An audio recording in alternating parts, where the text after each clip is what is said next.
Muy buenas noches con todos. Bienvenidos a la jornada número 3 del Congreso Nacional de Arquitectura y Diseño Interior CONADI 2024. Corresponde a la segunda actividad de esta jornada, correspondiente al Masterclass en VRAI para SketchUp, a cargo del arquitecto Juan Diego Santa Cruz, docente del Instituto Tantalat. Muy bien, vamos a presentar a Juan Diego Santa Cruz. Antes mencionarles que este es una clase demostrativa introductoria que es parte del ciclo académico julio 2024 que el instituto está aperturando. En los próximos días se está aperturando el ciclo académico de julio con distintos cursos, entre ellos el que vamos a visualizar el día de hoy, VRAI para SketchUp.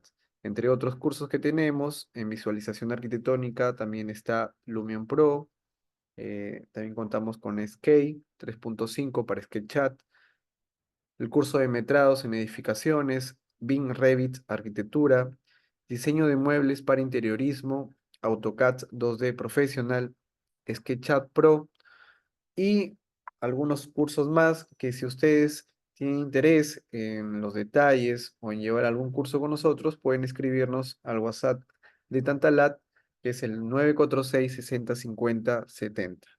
Muy bien. Damos inicio al masterclass y presentamos al arquitecto Juan Diego Santa Cruz. Juan Diego, ¿qué tal? Buenas noches.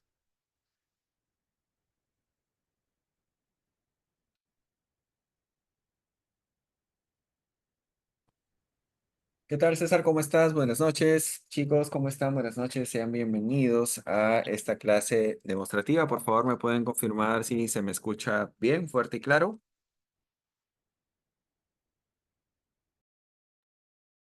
¿Sí? Perfecto. Bien, bueno, primero que nada, darles la bienvenida a esta sesión, como bien lo explicaron hace un momento, de introducción demostrativa sobre el curso de V-Ray 6 que estaremos aperturando en los próximos días. Eh,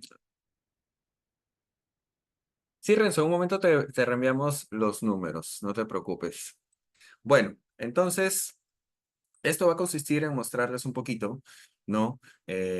Resultados de talleres anteriores, mostrarles aquí las propiedades que tiene el programa y demás, ¿no? Temas de configuraciones, optimización del motor de render, iluminación, materiales, etcétera, etcétera, etcétera. ¿Ok? Entonces, bueno, ahora les voy a compartir la pantalla para mostrarles, ¿no? Un poquito en qué consiste el programa. ¿Ok?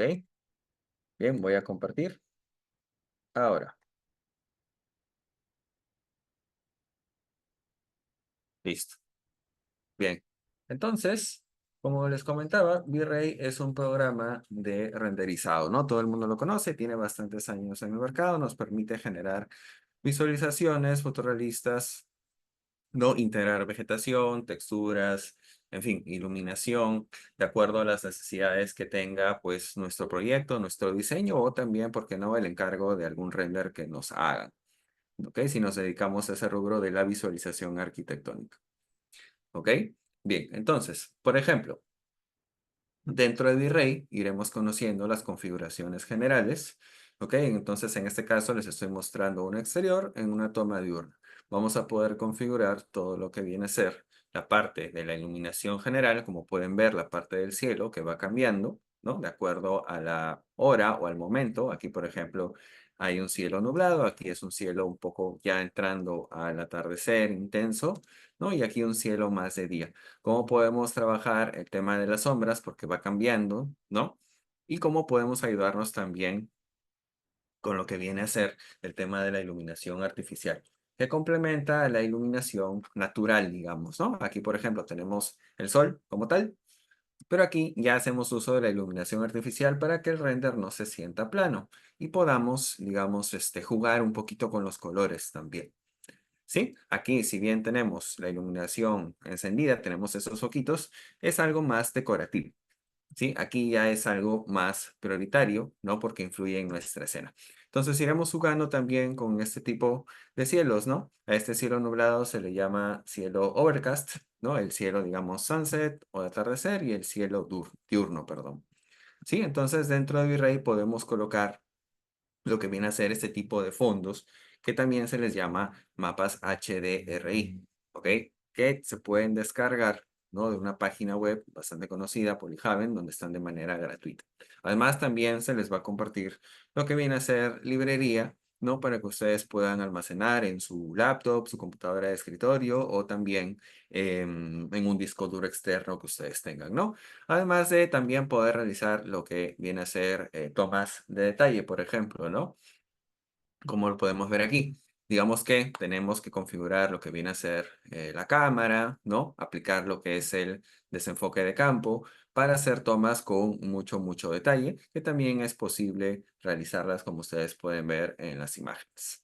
¿Sí? Entonces ese es otro tipo de configuración, ¿no? Es más un tema ya de encuadre, porque yo tengo mi toma más o menos general aquí, pero si quiero hacer un primer plano aún más pronunciado que el que tengo acá, que de hecho ya es una toma de primer plano, pues tengo que ir jugando con los valores de la apertura de la cámara, con el nivel de desenfoque que tiene el lente de la cámara y demás. ¿Sí? De esta manera podemos conseguir distintos resultados. Texturizar, iluminar, va a ser la base de todo lo que nosotros iremos, digamos, consiguiendo en nuestro render para poder tener mejores resultados. ¿Ok? Entonces así, conforme voy avanzando, les muestro, ¿no? Además, también iremos jugando un poco con el tema de los materiales, ¿no? Por ejemplo, aquí se puede apreciar cómo está un poco desgastado, un poco oxidado, ¿no? Se podría decir por el uso. Entonces, todos los detalles que nosotros iremos realizando, ¿ok? Los vamos a mostrar al detalle. Obviamente, esto para... eh, renders que tengan un zoom, un acercamiento súper pronunciado, ¿no? Obviamente en una toma general como esta no se va a ver. Por eso es que cuando realizamos renders en primeros planos mucho más cercanos, ¿no? Valga la redundancia, requerimos de mayor detalle. ¿Sí? Mayor detalle y también mayor tiempo de render porque tiene que procesar muchos más elementos, ¿no? Ya digamos que entramos aquí a ser más minuciosos, ¿ok?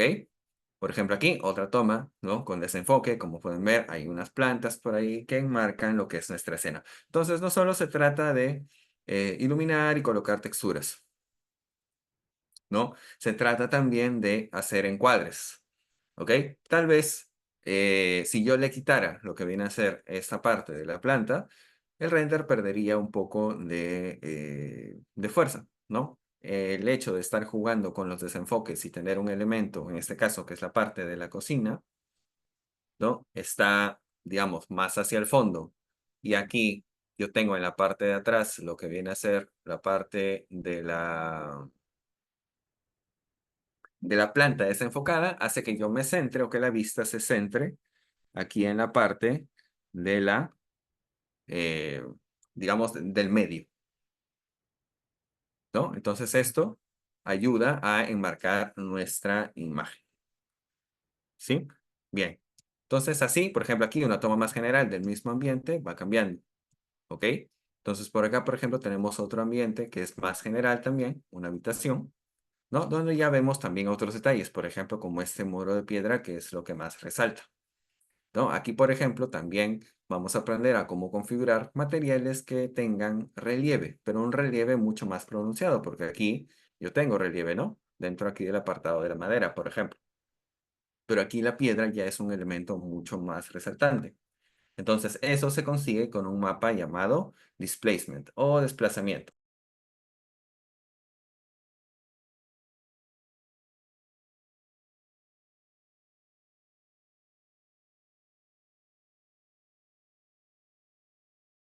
¿Sí? Entonces, por ejemplo, este tema del displacement o el mapa de desplazamiento sirve justamente para dar un relieve tridimensional, ¿no? Y sumado aquí a la iluminación que viene bajando, como pueden ver, aporta más sombras a la escena. Entonces, las sombras son importantes para nuestros renders. Siempre van a ser importantes y siempre debemos priorizar que en las imágenes se vea sombra. ¿Ok? Independientemente de que estemos en una toma diurna o algo más nocturno o algo más nublado, ¿no?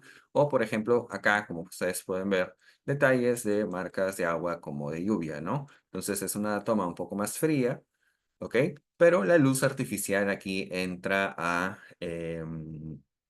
digamos, a resaltar, ¿no? Básicamente estamos iluminando todo esto con luz artificial, ya que acá tenemos un cielo que es un poco más nublado. Entonces, cuando pasa este tipo de renders o tenemos este tipo de renders donde el sol no es una prioridad, ¿no? O no es lo que va a iluminar todo mi proyecto, yo tengo que hacer uso de las luces decorativas, como ven por aquí, ¿no? Los focos, los spots, ¿no? Las tiras LED, y también luces de apoyo, que ayudan a la iluminación general a encender un poquito más lo que viene a ser el ambiente, ¿no? Y por aquí el tema de también nuevamente una toma más en primer plano, ¿no? Una toma más en primer plano donde resaltamos, por ejemplo, este lado, ¿no? De los cojines, la parte de la cama, y gradualmente, como ustedes pueden ver, comienza a desenfocar y a enfocar ciertas zonas, ¿no? Lo cual le da mayor realce aquí al apartado de los detalles que queremos hacer, ¿no? Si yo hubiese colocado, perdón, la cámara aquí, ¿no? En este adorno o en la parte de la lámpara, pues esto se vería desenfocado y así.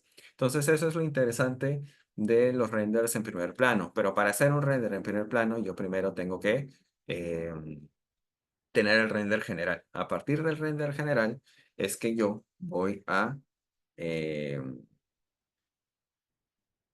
yo voy a sacar tomas en primer plano, es decir, sacarle más provecho a la imagen, ¿sí? Y aprovechar, digamos, todos los ángulos que yo pueda dentro de mi escena, ¿no? Como este, tal vez también puedo haber sacado alguna toma de este lado, ¿no? Alguna toma aquí de la bañera, en fin. ¿No? La idea es aprovechar, así como en las imágenes que tenemos por acá, ¿no? Que la imagen general es esta, pero sacamos varias tomas de detalle. Estas tomas, sus clientes no se las van a pedir, ¿ok? Pero es bueno, digamos, presentar un plus. ¿No? Ok, yo te hago la imagen, pero también te muestro esto para que puedas ver el detalle de mi trabajo. Entonces, eso ayuda a resaltar, digamos, el profesionalismo que ustedes tengan al momento de diseñar y también si hacen el render, pues vale, ¿ok? Y por aquí una toma exterior general también. Mayormente en las tomas exteriores los ángulos son más abiertos que en las tomas interiores, ¿no? Porque aquí hay más detalles que ver. Aquí queremos ver más la espacialidad, en este caso de la casa, por ejemplo. ¿Sí? Y también vamos a conocer, por ejemplo, cómo podemos descargar vegetación, en este caso vehículos, mobiliario, personas, etcétera, etcétera, a través de de la librería que viene con V-Ray, en este caso es la librería de Cosmos, y también cómo podemos convertir o cómo podemos descargar también de algunas páginas mobiliario que tal vez no esté en esa librería que les comento de V-Ray. ¿Ok? Entonces, esto como una pequeña introducción, ¿no? Dentro de lo que viene a ser el tema del programa. Ahora aquí, ¿no? Estoy abriendo una escena interior. Entonces, dentro de V-Ray o dentro de SketchUp, V-Ray se instala como un plugin. Es como un accesorio, ¿no? Entonces, dentro de esto, a ustedes les va a aparecer estos elementos que estoy mostrando por acá. ¿No? Estos cuatro elementos. A grandes rasgos tenemos la opción de V-Ray for SketchUp, ¿ok? Donde tenemos todo lo que viene a ser el controlador del motor de renderizado, ¿sí? Entonces, aquí, por ejemplo, nosotros vamos a poder controlar lo que viene a ser el tema de la resolución, la calidad, desenfoque, exportación del render y demás. Digamos que es el cerebro de V-Ray, ¿no? Sobre todo este apartado llamado Asset Editor, que está aquí. Con este apartado de Asset Editor nosotros controlamos todo. Entonces iniciaremos con lo que viene a ser el tema de la configuración general. Es decir, optimizar el motor para después no tener ningún problema y pasar a lo siguiente que sería la iluminación, seguido de la texturización o los materiales en este caso. ¿Ok? Entonces, digamos que vamos a ir paso a paso hasta rematar en un ejercicio interior, en un exterior y ver también contenidos aparte, como por ejemplo la creación de telas, la creación de pasto, la creación de agua, la creación de iluminación volumétrica, como por ejemplo viene a ser la neblina, ¿no? La neblina o el efecto de las de luz, etcétera, etcétera. ¿Sí? Digamos que son como tips aparte que también les pueden servir para que complementen en caso necesiten para alguna de sus escenas en algún momento. ¿Ok? Entonces, aquí dentro del apartado de los settings, ¿no? Nosotros, como pueden ver aquí, podemos optimizar. Aquí, por ejemplo, tenemos el apartado de lo que es la resolución. Podemos añadirle la resolución que queramos, ¿no? Full HD, 4K o adaptarla tal vez a algún formato de hoja que nosotros necesitemos si es que la fuéramos a imprimir, por ejemplo, o tal vez enviar por correo en un formato PDF, ¿no? Se puede también configurar. Por acá el apartado de la cámara, ¿no? Donde este apartado del field es para activar el desenfoque de campo, como les mostré en las imágenes anteriores. ¿Ok? El motor de V-Ray trabaja con el procesador de nuestra computadora o de escritorio o laptop. ¿Sí? Entonces, lo bueno de V-Ray es que se adapta a cualquier tipo de procesador. No es tanto que se adapte o no, sino el tiempo que nosotros ganamos cuando tenemos un procesador más moderno. Básicamente, lo que compramos es tiempo.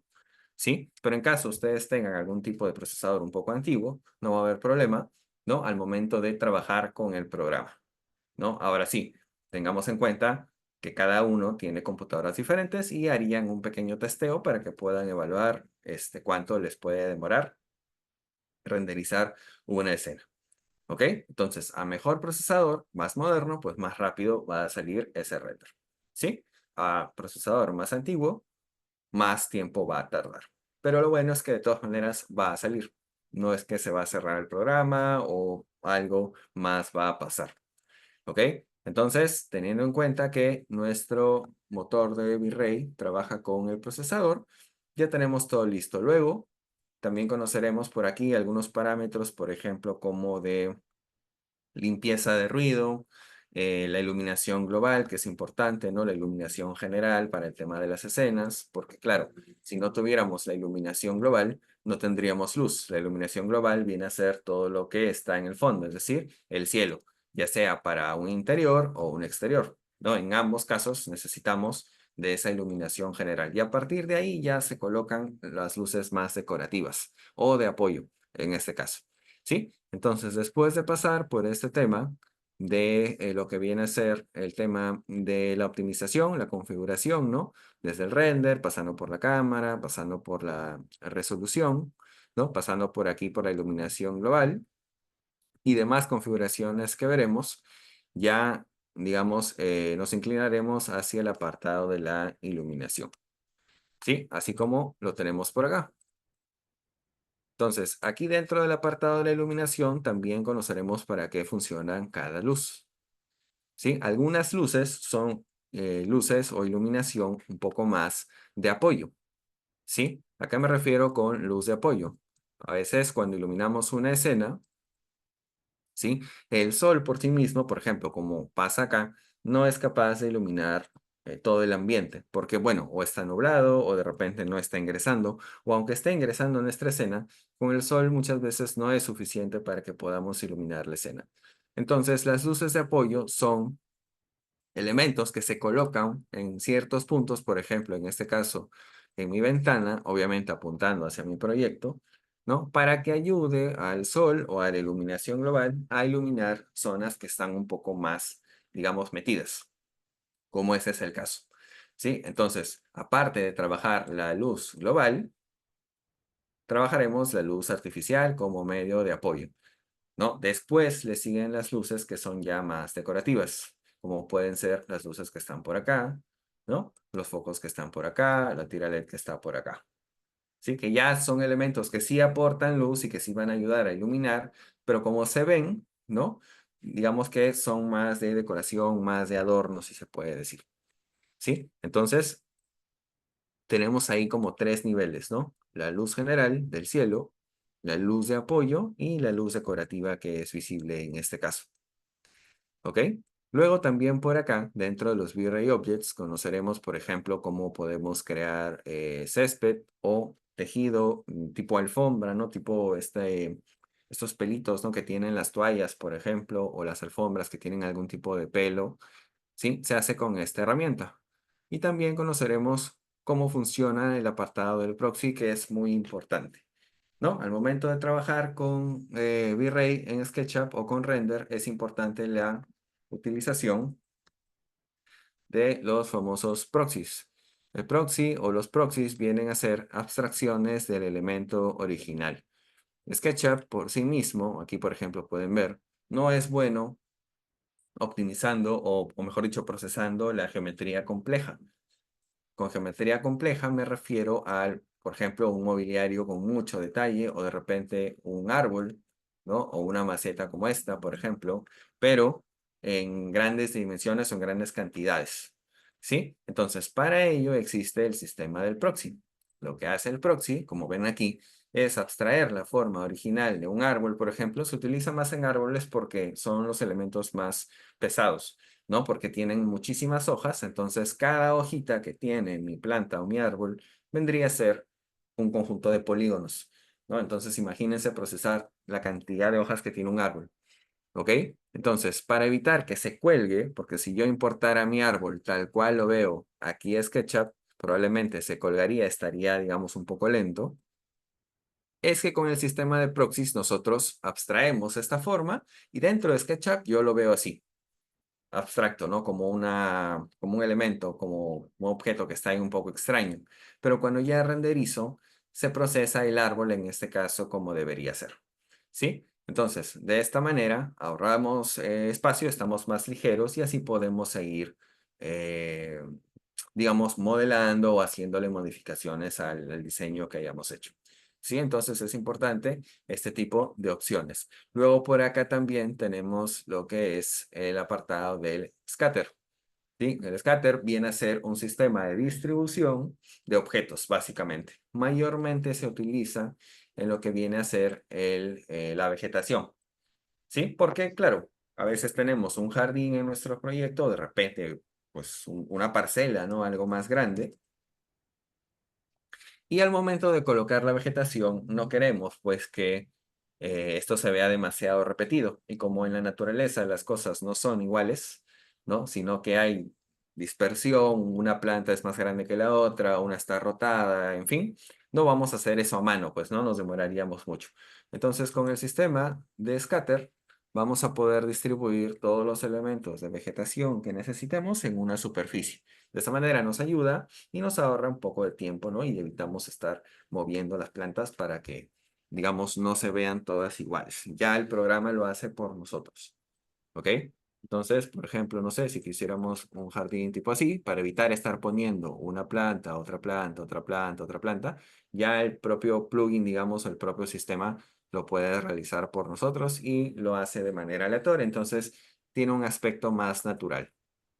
Sí, obviamente el factor a mano, digámoslo así, va a seguir influyendo, ¿no? Porque digamos que el scatter es para cuando queremos repartir varias cosas en una superficie. Si de repente solo quiero poner un par de árboles o un par de arbustos, lo puedo hacer a mano y digamos hasta podría salir un poco más rápido.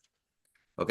Entonces, esto en el apartado de los V-Ray Objects. También tenemos por aquí el apartado del displacement, que era justo lo que les comentaba aquí sobre este muro de roca. Se puede añadir como, o sea, como un elemento al objeto, en este caso al muro, ¿no? Que al principio fue un muro plano, o desde el apartado de los materiales también.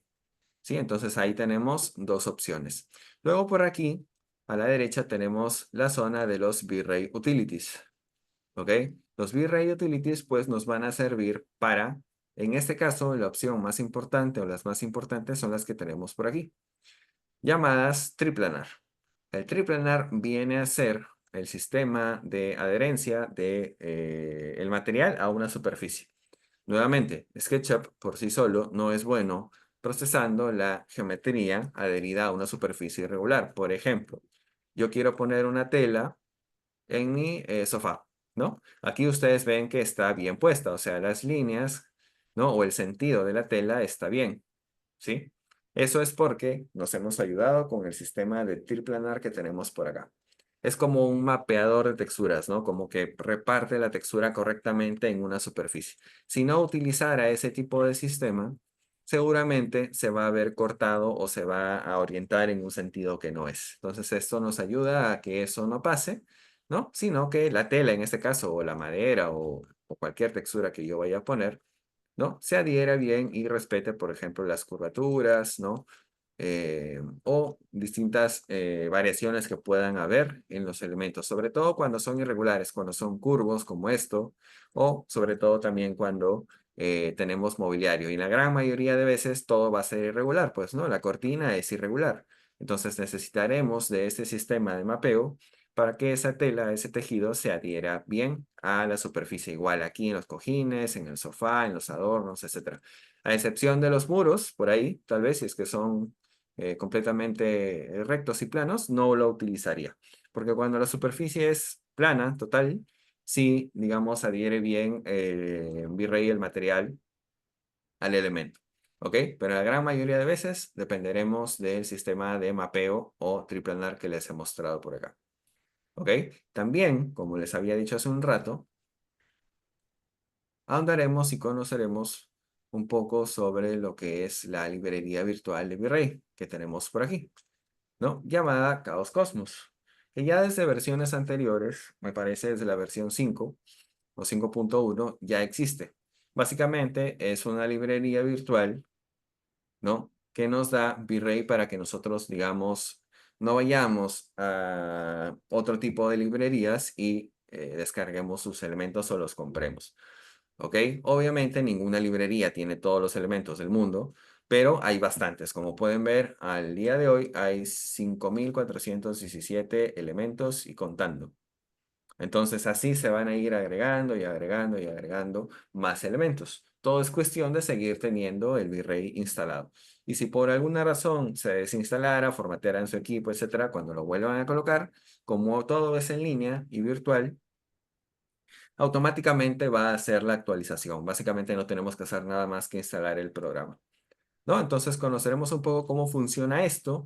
Les comento, ¿no? Tenemos por aquí todos esos elementos divididos entre modelos 3D, materiales, HRIs y colecciones que básicamente son grupos, grupos que contienen esos tres primeros elementos que les he comentado, ¿sí? Entonces, por ejemplo, también me lo divide por espacios. De repente yo quiero mobiliario para mi living, ¿no? Entonces le doy un clic y automáticamente tengo por aquí los elementos que V-Ray dentro de su librería considera que son para ese tipo de espacio, ¿no? Tengo aquí sofás, tengo por aquí cuadros, algunos accesorios, en fin, macetas, puffs, ¿no? Y varias cosas que yo puedo colocar en mi diseño de sala, por ejemplo.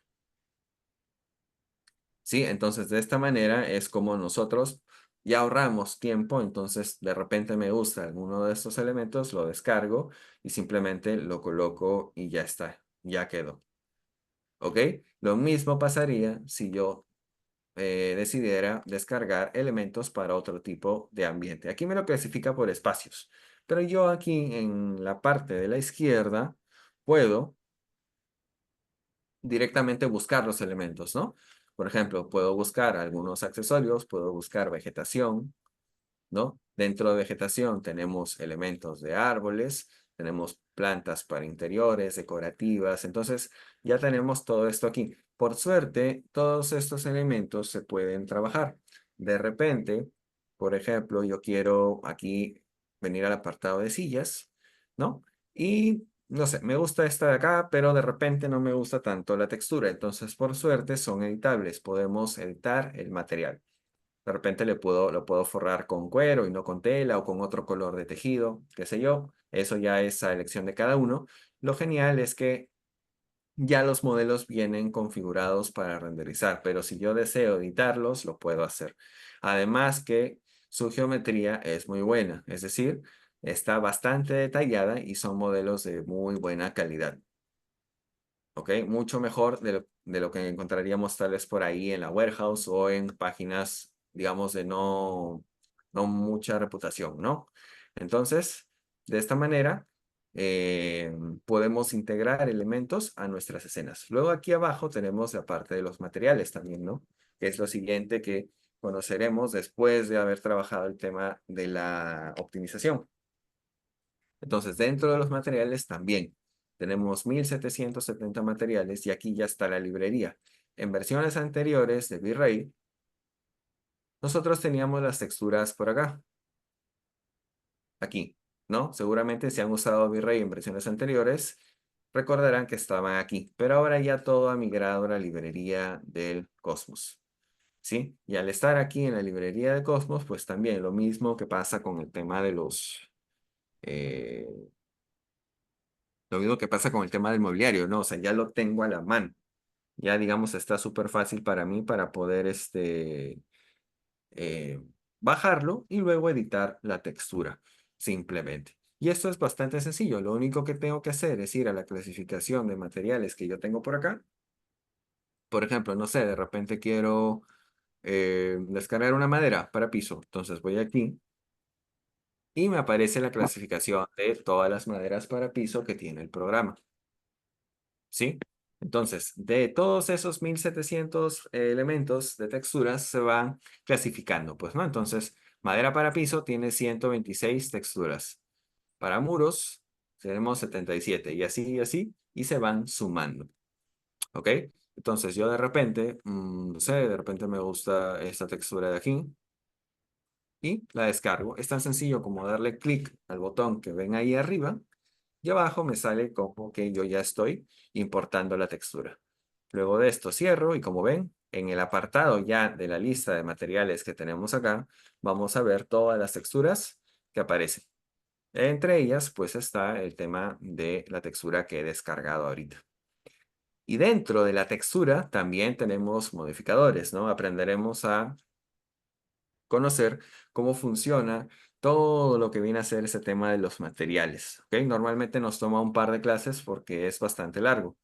¿Sí? Desde conocer cómo funcionan las propiedades de difuso, reflexión, refracción, bump, opacity para los materiales, hasta digamos, configurarlos nosotros mismos, porque aquí yo lo he descargado de la librería de V-Ray, por lo tanto ya está configurado. O sea, yo podría pintar una superficie y me va a dar las propiedades, pero de repente quiero una textura que no está en las propiedades generales, entonces de esta manera yo también tengo que saber cómo se configura todo esto para que así sea más cómodo para mí o en dado caso que se presente ese problema, pues yo lo pueda solucionar sin mayor inconveniente, ¿no?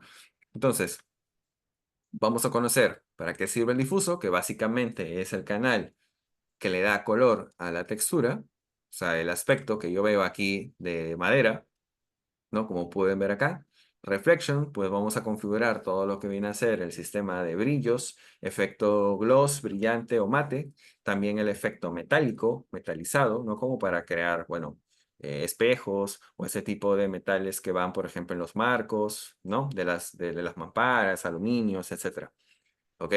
También iremos viendo el apartado del bump, que es para la configuración de la rugosidad o el relieve, como el que tenemos acá o como el que tenemos acá, ¿no? Entonces, cada textura se compone básicamente de esos tres elementos y después también conoceremos para qué funciona la refracción.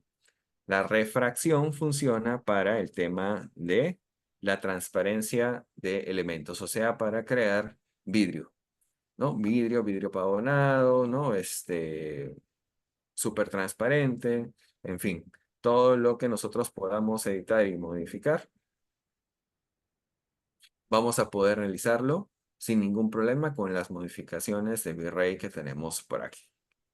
¿Sí? Entonces es bastante sencillo. Todo lo tenemos al alcance de la mano. Simplemente modificando algunas barras, algunos puntos, vamos a poder cambiar la percepción aquí de nuestra textura.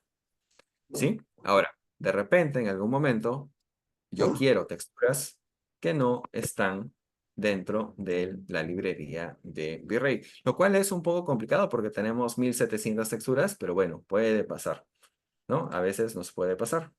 Entonces, para ello, nosotros tenemos que saber cómo, digamos, configurar un material que también lo vamos a aprender. Por ejemplo, yo aquí voy a entrar a una página web llamada Polyhaven, ¿no? Que también cuenta con texturas, así como las cuenta o las tiene V-Ray, ¿no? En este caso, claro, yo sí tendría que configurarla. Entonces, de repente, no encuentro la textura en V-Ray, pero de repente sí la encuentro aquí, ¿no? Entonces, tal vez quiero, no sé, una textura de concreto.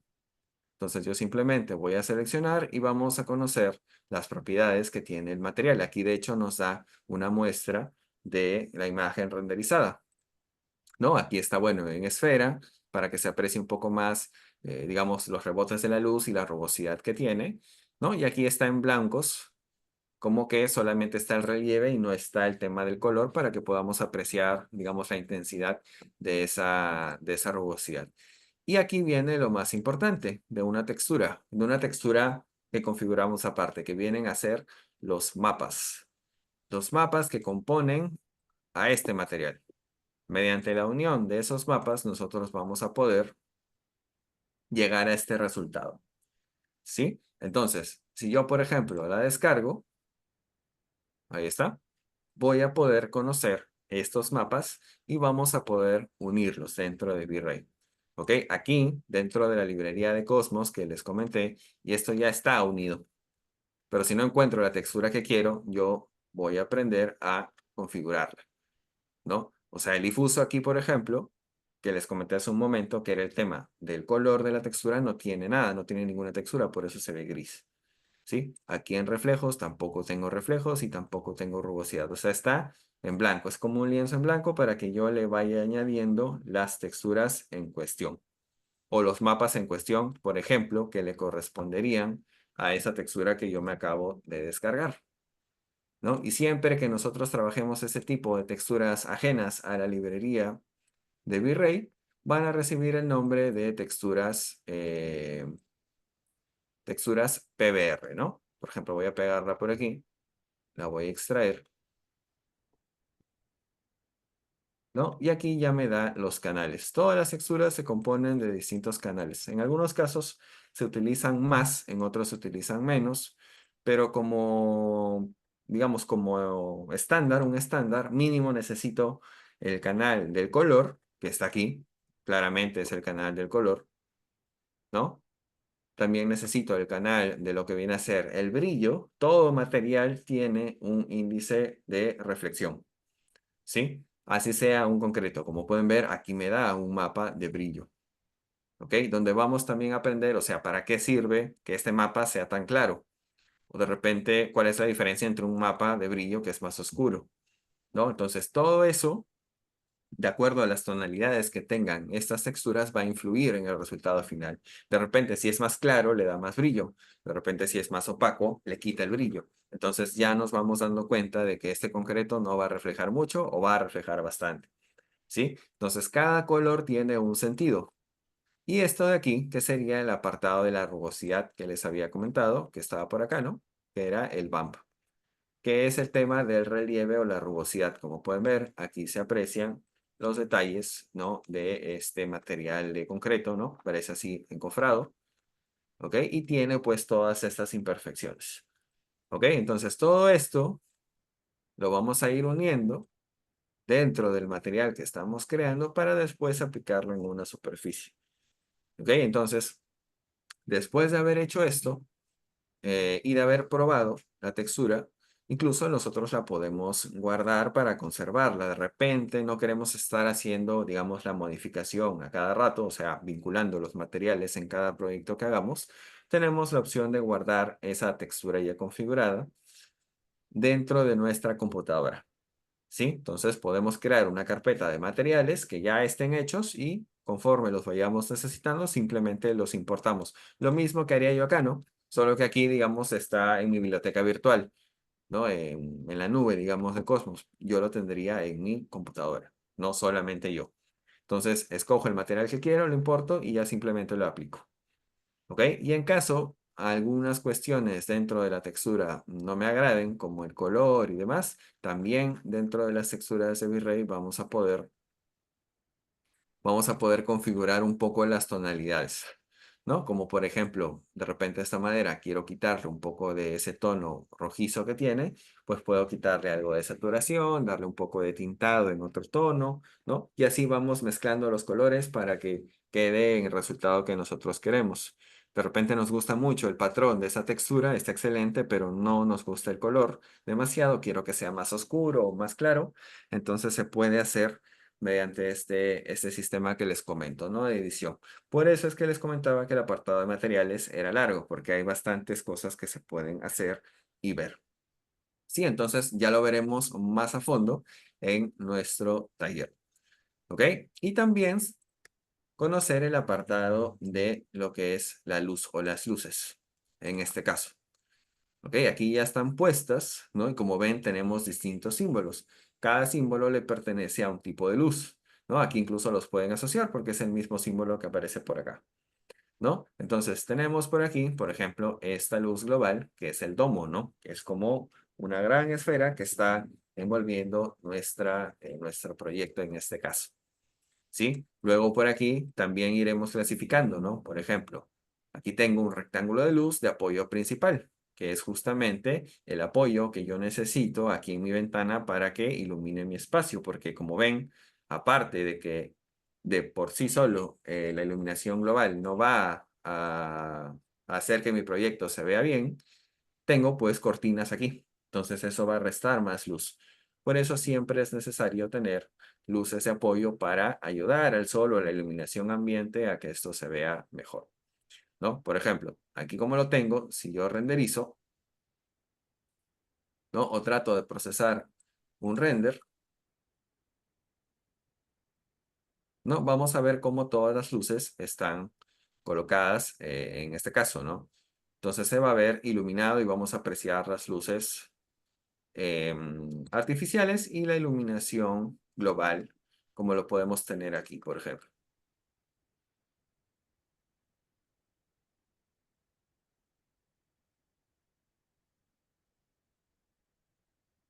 ¿No? Que es este ángulo que tenemos por acá. Miren, aquí ya procesó. Ajá. Entonces, aquí, como pueden apreciar, tenemos el ingreso de luz principal. Entonces, esto también es, digamos, un proceso que debemos seguir, ¿no? No es poner luz por luz.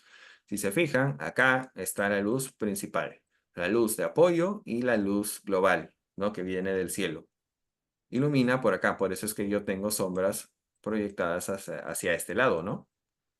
Luego de esto, pondremos las luces decorativas, que son estas, pues, ¿no? Las que están por aquí, las que están por acá, los focos que están por aquí, ¿no? Que iluminan por acá el comedor y demás.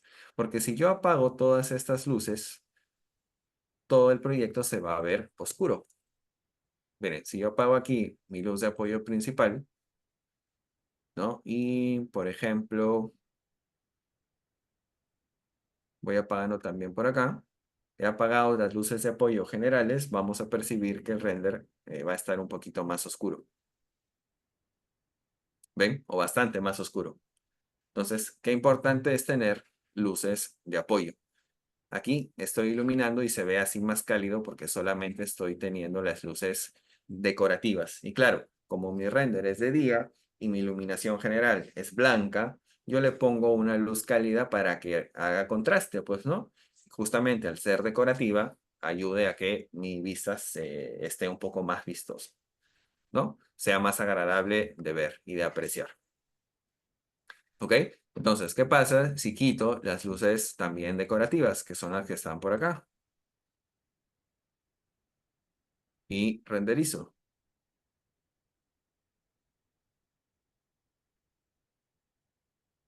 Pues ahora se va a ver más oscuro todavía, ¿no? Porque ya ni siquiera voy a tener las luces de decoración. Miren, por aquí tengo algunas luces que se me olvidaron apagar, ¿no? Pero fíjense cómo ya se va haciendo más oscuro el interior, porque por fuera, como ven, está iluminado. Eso es porque la iluminación global va a estar presente y está presente. ¿Sí? El tema es cómo yo hago que esa luz ingrese. Miren, aquí ya apagué todas mis luces. Estoy dejando el domo y la luz del sol. Renderizo y obviamente voy a tener el interior oscuro, ¿no? Pero por acá percibo la luz. Entonces, a esto me refiero con que la iluminación global no es suficiente para iluminar una escena. ¿Ok? La iluminación está haciendo efecto por fuera, pero adentro siempre voy a necesitar de las luces de apoyo. Entonces, en los ejercicios iremos probando, ¿no? Si yo le pongo aquí una luz de apoyo, ¿cómo va afectando a mi escena? Entonces, aquí yo veo luz porque tengo una ventana. Por acá veo un poco de luz porque también tengo una ventana. En este caso, me parece que da la parte de la lavandería, ¿no? Entonces, hay algo de luz que ingresa. Por eso es que yo puedo percibir al menos o diferenciar un poco mi escena. Si yo apagara la luz global, ahí sí todo estaría completamente negro. ¿Sí? Entonces, así como con los materiales que tienen distintas opciones, difuso, ¿no? Reflejo, rugosidad, en la luz también tenemos niveles o pasos. Luz global, luz de apoyo, luz decorativa. ¿Sí? Entonces aquí yo prendo mis luces de apoyo, que son las que están por acá, y automáticamente voy a percibir el render más iluminado. Tal vez en unos tonos más planos, ¿no? Porque no tengo luz decorativa, miren, pero simplemente con activar esa luz de apoyo, ya está. Ya tengo mi escena iluminada y la aprecio mucho más. Pero claro, tampoco estoy exagerando como para que no se note en lo posible de que hay una luz de apoyo por acá.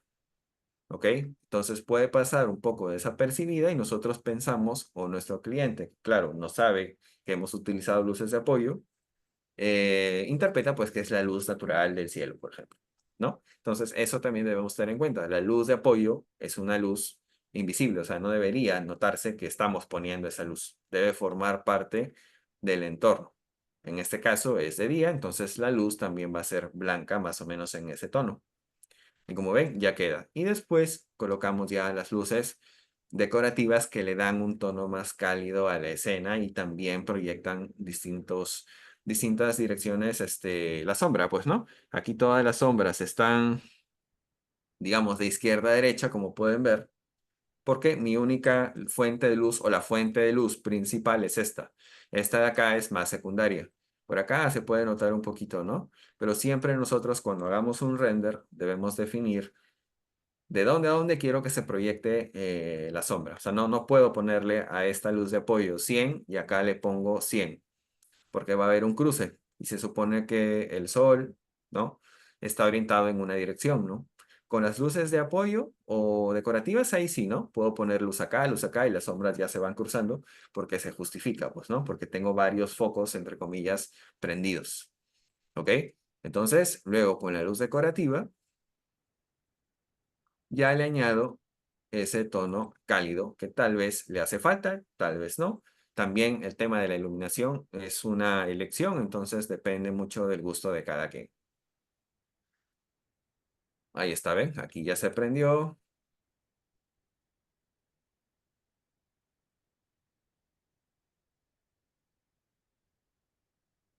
¿no? Ya se prendió por aquí. Y tal vez no es necesario como elemento de iluminación. O sea, yo sin esto ya iluminé mi escena, pero sí como elemento de decoración. Por eso es que ustedes ven renders referencia de día, pero que tienen los focos prendidos, como es este el caso. Porque lo que se quiere es que haya ese contraste, ¿no? O ese juego de luces puesto aquí en nuestra escena, ¿sí? Entonces, de esta manera podemos, digamos, conseguir mejores resultados. Y estas luces de aquí, que son los spots, ya son luces que proyectan, ¿no? O sea, va a iluminar hasta el piso. ¿Ok? Miren ahí. Entonces aquí ya se ve incluso hasta más cálido, porque la luz ya está cayendo, ¿no? Entonces ayudo, por ejemplo, a esta luz, ¿no? Del comedor a proyectarse. Choca en el comedor y la sombra va rebotando por aquí y bueno, se va esparciendo por todo lo que es el piso. ¿Ok? Entonces, como pueden ver, es un proceso. Optimización, iluminación y después colocamos los materiales. Vamos a ir colocando los materiales uno por uno, ¿no? Para asegurarnos de que la configuración esté bien. ¿Ok? Y a cada material se le añaden propiedades, ¿no? A cada material se le añadirá su brillo, su color, su rugosidad, dependiendo de cuál sea, obviamente, y dependiendo del tipo que sea, ¿no? Acá estos materiales son más delicados en general que la piedra que les mostré hace un rato, ¿no? Que esto. ¿No? Esto es más robusto, más tosco. Entonces, bueno, también al tener ese tipo de efectos en nuestro renderizado, el tiempo de render también va a aumentar. ¿Sí? Entonces, aquí yo ya tengo la imagen exportada, digamos, en más calidad y final, ¿no? Entonces, podemos apreciar con mayor detalle temas de, bueno, de los brillos o de la propia rugosidad, miren, que tenía mi madera, ¿ven? Se notan aquí las vetas de la madera, en fin, las manchitas por aquí de del tejido que estaba por acá, ¿no? La mallita por aquí, los brillos. Incluso también vamos a aprender a utilizar lo que son los fondos o backgrounds. Los backgrounds pues vienen a ser justamente esto, ¿no? El fondo que yo tengo cuando mi render apunta hacia una ventana, por ejemplo, como es este el caso. ¿Sí? Para no ver el cielo de V-Ray, o perdón, de SketchUp, que vendría a ser este, pues, ¿no? Seguramente ya lo han visto, ¿no? Que tenemos aquí la parte del suelo y el cielo. Entonces, eso hay que tratar siempre de evitarlo. Y como pueden ver, no son más que imágenes. E imágenes, obviamente, trabajadas que emiten cierta iluminación. ¿Sí? Entonces, dando como resultado esto, podemos utilizar dos tipos de fondos, digámoslo así. El primero es este, el background. Como ven, es una imagen. Incluso nosotros podríamos tomar nuestra propia foto. De repente estoy haciendo un proyecto y apunto hacia la ventana y quiero que mi proyecto mire el entorno real de ¿no? De donde me he emplazado. Entonces puedo tomarle una foto, se crea un material y se le añade la luz para que tenga, digamos, un poco más de sentido, ¿no? Si es que quieren. Eso por un lado, cuando utilizamos los backgrounds, siempre trabajaremos con la luz del sol o la luz global. Y la otra forma es utilizando los famosos mapas HDRI, que son básicamente también fotografías, pero son fotografías ya más trabajadas, ¿no? No son simples tomas que nosotros podamos hacer. ¿Por qué? Porque cada HDRI que nosotros descarguemos emite o ya viene con un sol integrado, ¿sí? Entonces, cada fondo, por ejemplo, este, tiene un sol, ¿ok? Y como no pueden haber dos soles, ¿sí? Yo tendría que desactivar el sol que tengo acá e iluminar con lo que está aquí. Y obviamente, mi render se adaptaría a las condiciones de iluminación de este fondo, ¿sí? Entonces, como pueden ver acá, me arroja las sombras más duras. Acá están un poco más suaves. Entonces, es cuestión siempre de probar. No significa que uno sea mejor que el otro. Va a depender de lo que yo necesite. ¿Sí? Entonces iremos probando hasta conseguir el resultado deseado. Por eso es que muchas veces aquí en el tema del render todo es prueba y error. ¿Sí? Entonces, como ven aquí, por ejemplo, en esta página tenemos bastantes fondos, bastantes HRIs, ya sea, digamos, de día, de tarde, de noche, nublados o también de entornos como tal. Por ejemplo, aquí un entorno más de ciudad, más de campo, o de repente solamente quiero el cielo. Como ven, no hay suelo aquí, es netamente el cielo. Entonces es cuestión de buscar, ¿no? De entornos ya posicionados y demás. ¿Sí? Entonces vamos a poder tener bastante variedad para iluminar. Y si se fijan, cada cielo que tenemos por aquí, pues aquí en estas esferitas que son las muestras, va cambiándoles el color, ¿no? Porque cada cielo o cada fondo HDRI tiene iluminación diferente. Entonces, por eso es que cada fondo va a influir directamente en digamos, en el resultado de mi render, ¿no? Entonces aquí tenemos más variaciones de las que lograríamos tal vez con nuestro cielo en virrey, porque aquí ya está en atardecer, y aquí ya está de día, y aquí ya está de noche, y así, ¿no? Entonces, es cuestión de prueba y error. Obviamente, si yo quisiera poner acá uno de estos fondos HDRIs, no voy a poner, no sé, de repente esto, ¿no? Porque no estoy en un espacio exterior, esto es más un estudio de fotografía. Tal vez para hacer un render de producto, un render de una maqueta, un render de, no sé, algún tipo de producto que esté vendiendo o que quiera procesar, puedo hacerlo. En este caso me convendría más tener un entorno, ¿no? Un fondo. Entonces buscaría tal vez esto, ¿no? No sé, de repente un entorno natural de fondo y por ahí voy jugando y probando, ¿no? O tal vez esto, ¿no? Mirar por acá el edificio como si fuese un vecino, ¿no? Entonces, es cuestión de tantear y al final llegar al resultado que deseamos. ¿Sí? Y si no, simplemente el background, que hasta cierto punto puede llegar a ser más sencillo, ¿no? Y ya tenemos un fondo puesto ahí y no se ve ese fondo un poco desagradable en el render que trae el propio SketchUp, ¿no? La línea de horizonte. Eso siempre hay que tratar de evitar que se vea ¿Ok? Porque le resta mucho, pues, ¿no? Hemos invertido bastante tiempo en nuestros materiales, en nuestra luz, para que el fondo se vea, pues, un cielo y un suelo plomo gris que tiene SketchUp, ¿no? Le va a restar bastante calidad, ¿sí? Entonces, esto en cuanto a una toma general. Les había comentado el tema también que vamos a seguir, el tema de la optimización, la iluminación y el texturizado, ¿no? Para ir rematando en pruebas. Y también el tema, ¿no? Miren, aquí por ejemplo otro tipo de ángulo, un ángulo más frontal, ¿no? De los encuadres que también es importante tenerlos en cuenta, ¿no? Al momento de trabajar con lo que viene a ser el tema del renderizado, ¿no? Entonces siempre nosotros cuando cuadremos una imagen, lo primero es que debe estar proporcionada, ¿no? Tanto de techo o cielo como de suelo, pero lo más importante incluso también es ver cómo está ingresando la sombra, ¿no? Entonces, la regla más o menos va como que el sol o la sombra debe proyectarse en un sentido opuesto al de mi cámara.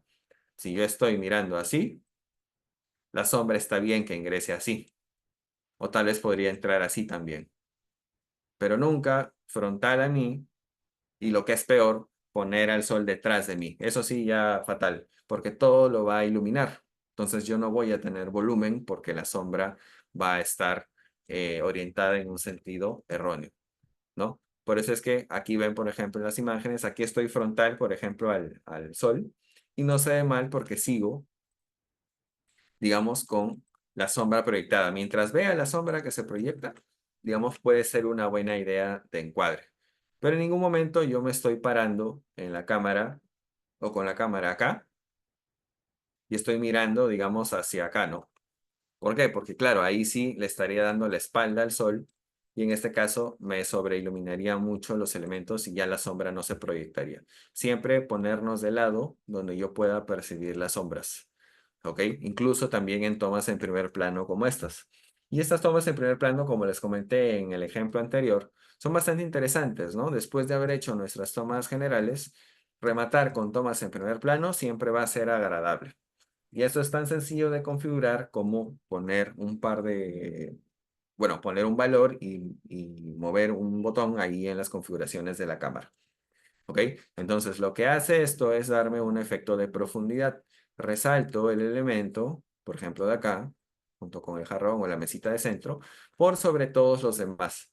Pero como ya estoy dentro de una escena que está ya ambientada y tiene sus texturas y todo, no se ve mal, no se ve, o sea, no es como que estoy desaprovechando la toma, ¿no? Al contrario, ¿ok? Entonces, todo lo que está enfocado es mi elemento, digamos, principal o resaltante. Y lo desenfocado, pues ya viene a ser más lo de fondo, ¿no? Por ejemplo, acá, incluso la luz que hay por aquí. Aquí, por ejemplo, como pueden ver, ¿no? El degradado del desenfoque que hay en esta maceta. Enfoca un poco por aquí, luego por acá ya se va perdiendo un poco el desenfoque, ¿no? Le da un poquito más de enfoque porque está cerca el elemento principal que sería esto, ¿no? Entonces, todos esos detalles cuentan al final, ¿no? Acá también, este es el elemento principal y como ven, gradualmente se va desenfocando lo demás, ¿no? Hasta que ya, bueno, se pierde por completo por acá, ¿no? Porque esta zona está más lejos de la que está aquí, ¿no? Entonces, el desenfoque en Virrey es muy bueno porque es gradual, no es que me enfoca el adorno y lo demás lo borra, no, sino que lentamente se va esparciendo hasta que al final sí, ya pues dejo de percibir los detalles, ¿no? Aquí ya prácticamente no veo nada o no se entiende nada.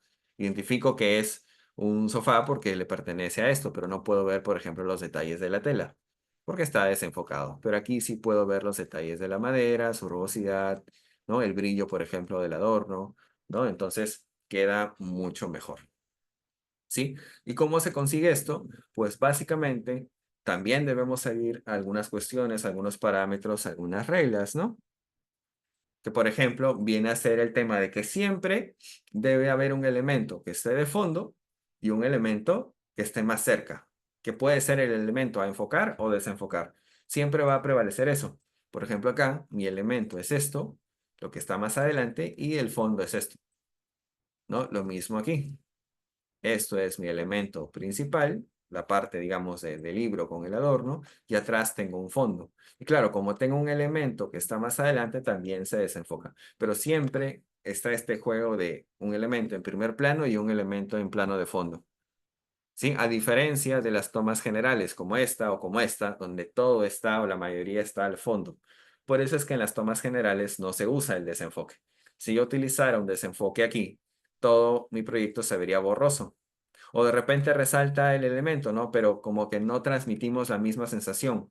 ¿Por qué? Porque es una toma general. Las tomas generales no son para desenfocarse, son para mostrar el proyecto, ¿no? Ya sea esta o esta incluso, ¿no? Si es que quiero mostrar la sala. Después de mostrar esto, ya ahora sí, vienen las de detalle como un complemento, ¿no? A lo demás. Porque si yo solo muestro esto, no estoy mostrando mi diseño como tal, ¿no? La persona que vea el render, pues sí, va a decir muy bonito, pero no va a entender todo lo demás porque no lo estoy mostrando. Para eso es que están las tomas generales y por eso es que no se utiliza desenfoque aquí. Todo está, como ven, en un plano más de fondo, ¿sí? Entonces, aquí en el desenfoque, por ejemplo, si tengo un elemento en primer plano, por ejemplo, esta maceta, ¿no? O las hojitas de esta maceta. Y luego ya todo lo que es el fondo, que sería, bueno, mis paredes, mi televisor, mi mueble, etcétera. Entonces, dentro del asset, ¿no? Aquí en Settings les había comentado que teníamos la cámara. Ahorita está sin desenfoque. Por lo tanto, si yo renderizo esta imagen, no voy a tener ese juego de enfoque y desenfoque como pueden ver aquí. No significa que esté mal, ¿no? O sea, yo puedo sacar un render así y no pasa nada. ¿Ok?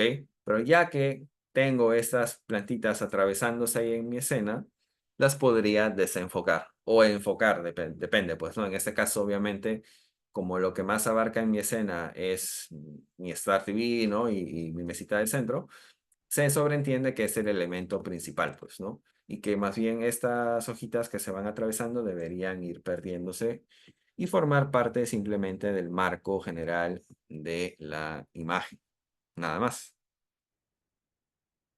¿Sí? Ahí, por ejemplo, ya está limpiando, ¿no? Entonces, estos cuadraditos que ven que aparecen por aquí son los hilos o los buckets de nuestro procesador. Mientras más tengamos, más rápido va a ir.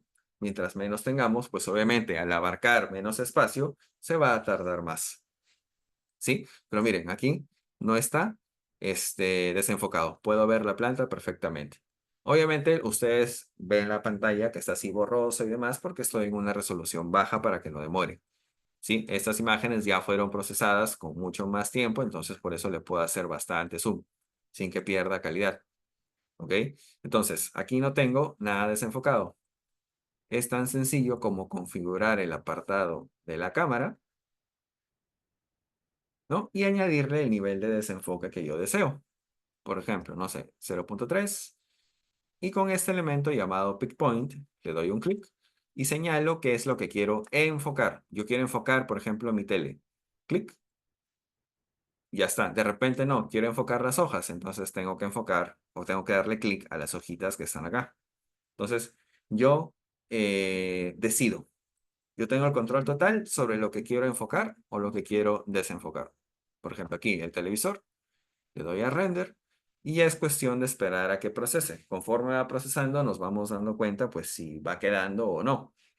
El render que tenga desenfoque es un poco más tardado que el render normal, digamos, ¿no? Porque claro, tiene que hacer este proceso de borrar los elementos que estén más cerca. Y no solamente es la hoja que está aquí o la plantita, sino puede que también sea un poco de mi mesa de centro o por aquí tal vez algo de la alfombra. Entonces, tiene que hacer todos esos cálculos, ¿no? Debido a que yo quise sacar esta toma. Arthur, sí, exacto. V-Ray es una extensión como Enscape, tal cual lo has dicho. De hecho, aquí tengo Enscape también, hasta acá. Como ves, es una extensión. ¿Sí? O sea, todo funciona porque tenemos SketchUp aquí. Si no, no funcionaría. O sea, no es como un programa aparte, ¿no? Como puede ser Lumion o Twinmotion, por ejemplo, ¿no? Que son programas que se abren aparte. En este caso, necesitamos a SketchUp para poder procesarlo. ¿Sí? Entonces, miren, aquí me estaba dando cuenta que mi hoja ya desaparece. Es porque he usado demasiado desenfoque. Eso también es un error. Usemos desenfoque, pero en una medida más adecuada. La idea es que el elemento que esté desenfocado no se pierda, o sea, que yo pueda reconocer qué es, ¿sí? Entonces he usado mucho desenfoque. Lo bajo y renderizo de nuevo. Quiero que se vea que es una hoja, pero que es una hoja o un conjunto de hojas que están un poco borrosas. ¿Sí? Porque si no, ya, digamos, lo estaría usando por las puras, ¿no? Porque si al final me va a borrar todo esto, pues no, ya no entro en ese juego del desenfoque en primer plano y el plano de fondo. Miren aquí, por ejemplo, ya va a ir limpiando, ¿no? Y este efecto, ¿no? De borrado un poco se va mezclando con el plano de acá. Fíjense, ¿no? Aquí tengo las hojitas, ya están un poco mejor, ¿no? Están borrosas, pero se percibe que son hojas. Y atrás, donde está la maceta, se percibe más enfocado, ¿no? ¿Por qué? Porque esta maceta o esta parte está más cerca al televisor de lo que está mi maceta. ¿Sí? Entonces, en las tomas en primer plano tenemos que hacer este juego de poner elementos atrás y adelante y también jugar con el desenfoque, jugar con la cámara. No es la misma apertura de cámara que tiene una toma general. Es decir, esto aquí, la cámara está con el lente más abierto, ¿no? Si esta fuese mi cámara, el lente está más abierto. ¿Por qué? Porque quiero abarcar más, ¿no? Pero en una toma en primer plano, justamente como su nombre lo dice, primer plano, yo lo que quiero ver son detalles. Entonces, ¿para qué voy a enfocar todo? Y aquí es ya donde la cámara se comienza a cerrar, ¿no? En vez de tener un ángulo tan grande como la toma general, se va cerrando. Y al cerrarse es que me da este efecto como de zoom, ¿sí? Y me da también una percepción mejor de lo que yo quiero abarcar. Como ven, todas las tomas en primer plano son tomas más cerradas. No solamente es el desenfoque, sino que la propia cámara se ha cerrado un poco para poder enfocarse en el punto, digamos, ¿no? En este caso. Entonces aquí también, tal vez no está tan cerrado el lente como aquí, pero sí se percibe que no es una toma general. Y fíjense, ¿no? Aquí ya he ido desenfocando un poquito mi planta. Entonces es cuestión de dejarlo renderizar y luego ya se pasaría al tema de la edición en Photoshop, ¿no? Siempre es bueno editar un poco en Photoshop porque podemos utilizar el filtro de cámara RAW, por ejemplo, para tener mayor control sobre los tonos y también por el tema de los LUTs. Los LUTs vienen a ser unos filtros, digámosle así, ¿no? Como esos que usamos en las redes sociales, pero para renders o fotografías que se trabajan desde Photoshop. ¿Sí? Entonces, una vez que yo tengo mi imagen, ¿no? Esto ya lo voy a cancelar. Tendría este resultado. Y esta imagen, por ejemplo, no tiene edición, ¿no? Entonces, yo ya tengo mi render. ¿Cómo puedo usar los LUTs? Es muy sencillo.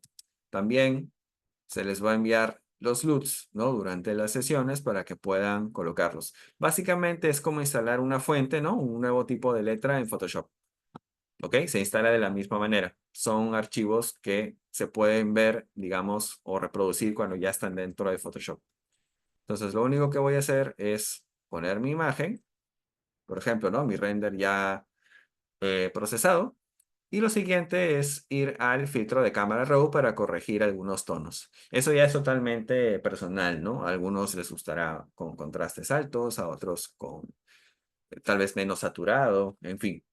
Entonces, simplemente vengo por aquí a filtro, filtro de cámara RAW, y aquí tengo el control total de las tonalidades. Aquí está, ¿no? Primero aquí el apartado básico, ¿no? Donde tengo, por ejemplo, la temperatura, lo hago más cálido, lo hago más frío, el matiz, más hacia los verdes, más hacia los magentas, y así, ¿no? Más contraste, menos contraste, ¿no? Y vamos jugando. Entonces, yo le voy añadiendo por ahí valores.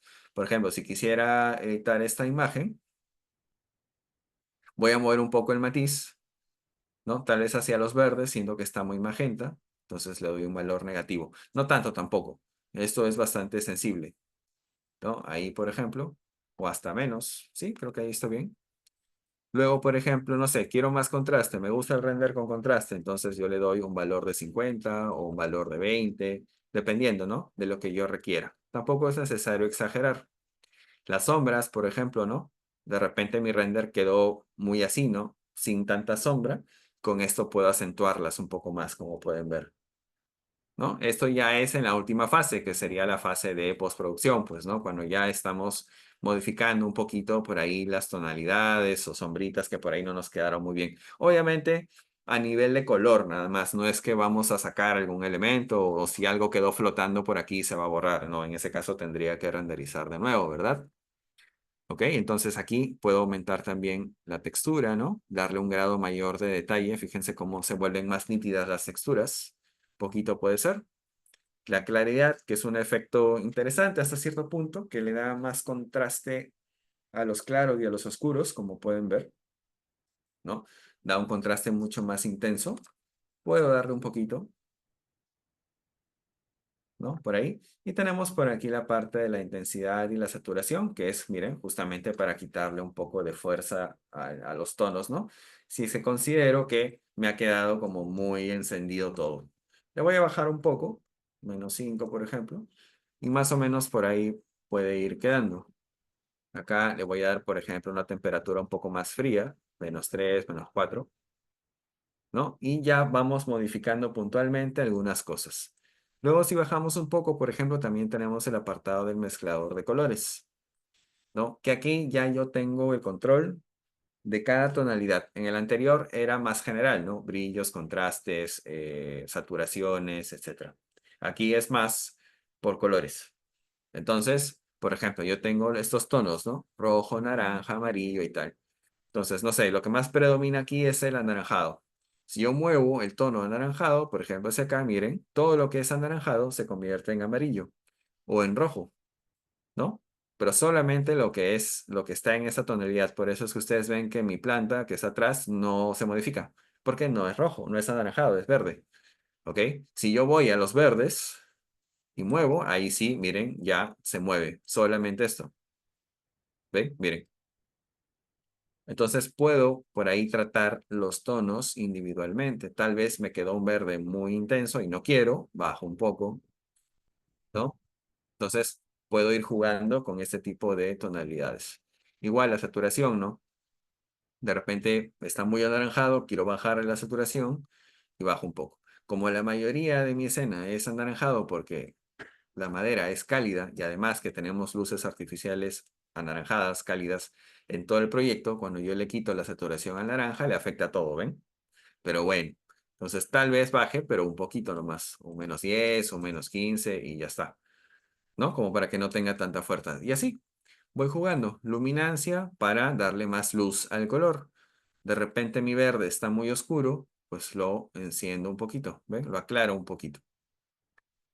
¿No? Y me va ayudando puntualmente a corregir un poco más el tema de mi vista, ¿no? Como les comenté, esto es personal, puede quedar así, puede quedar de mil formas diferentes, ¿no? Lo importante es manejar la herramienta. Una vez que le doy a aceptar, miren cómo cambió el color. Ahora ya no está tan encendido en cuanto al anaranjado sobre todo. Y una vez que ya terminé de editar, como opcional, como manera opcional, yo puedo utilizar lo que viene a ser el LUT. El LUT es como un filtro, por lo tanto, yo puedo usarlo o no. Si de repente ahí ya mi render está perfecto, ya no uso el LUT. Es algo opcional, o sea, no es obligatorio.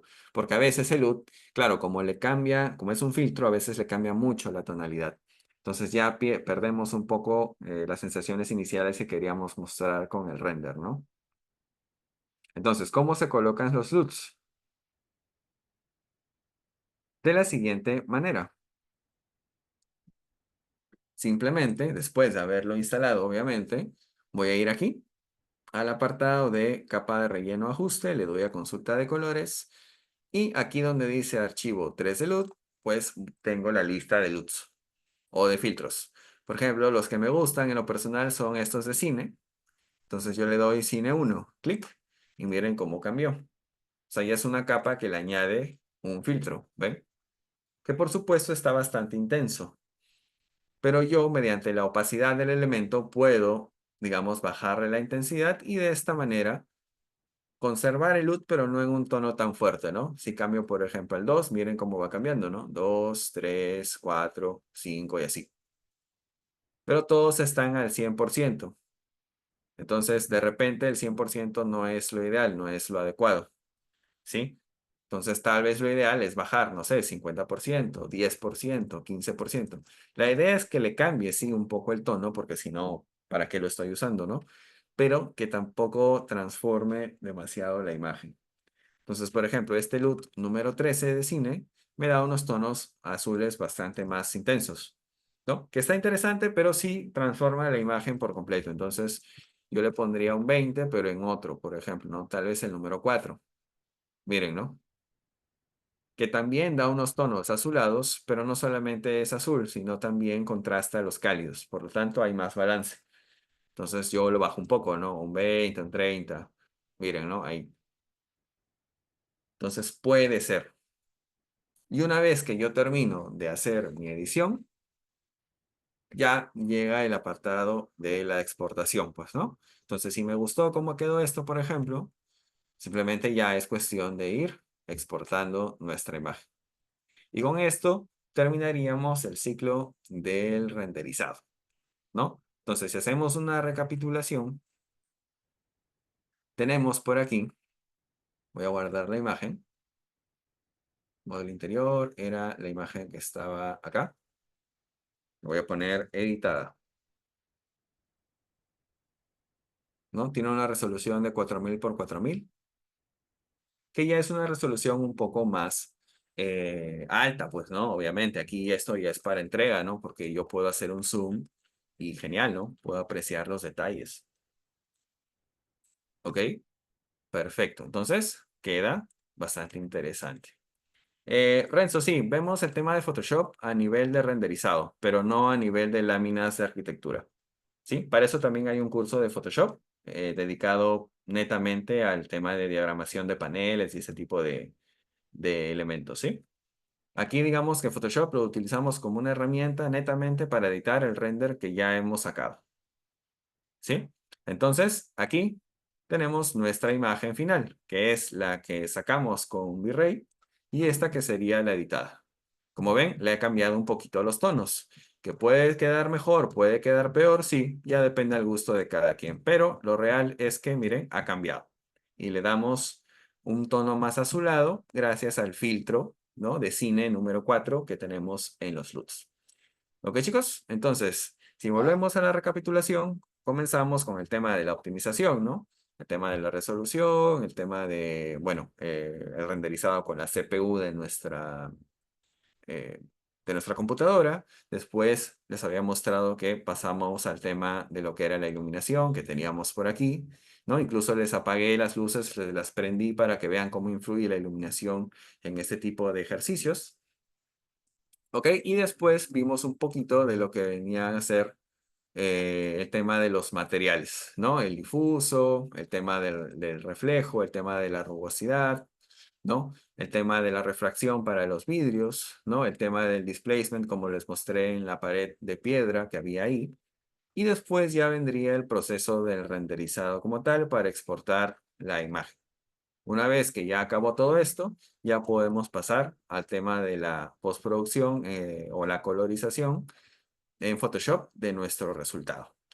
Y como plus, también conocer la configuración de lo que vendría a ser las tomas en primer plano, que le añaden un detalle bastante simpático a, digamos, las tomas generales que ya presentamos en nuestro proyecto. ¿Ok, chicos? Bien, entonces eso más o menos sería el círculo, ¿no? Que vamos a ir aprendiendo en nuestro taller de V-Ray. Y claro, aparte, pues también, como les comenté, el tema de la configuración de los HRIs, del pasto, de las alfombras, de las telas, ¿no? De la iluminación volumétrica, que eso, digamos, puede estar o no puede estar en un proyecto, ¿no? Por ejemplo, aquí yo no tengo iluminación volumétrica, no tengo neblina, niebla. Pero es bueno igual, en algún momento hago un ejercicio que tal vez tenga una onda más, no sé, de día lluvioso, por ejemplo, podría hacerlo porque ya conozco el concepto. ¿Sí? Entonces, esos son elementos más puntuales, como los LUTs, ¿no? Que pueden estar o no pueden estar. Lo importante es conocer cómo es el proceso para que cuando tengamos esta, digamos, esta urgencia, ¿no? De crear este tipo de renders, ya sepamos cómo hacerlo y no perdamos demasiado tiempo recién aprendiendo. Bien, chicos, entonces esto sería todo por hoy, por la clase del día de hoy. Espero que les haya gustado. No sé si tienen alguna consulta antes de despedirnos. Por mi parte, sería todo. Espero que les haya gustado. Muchas gracias.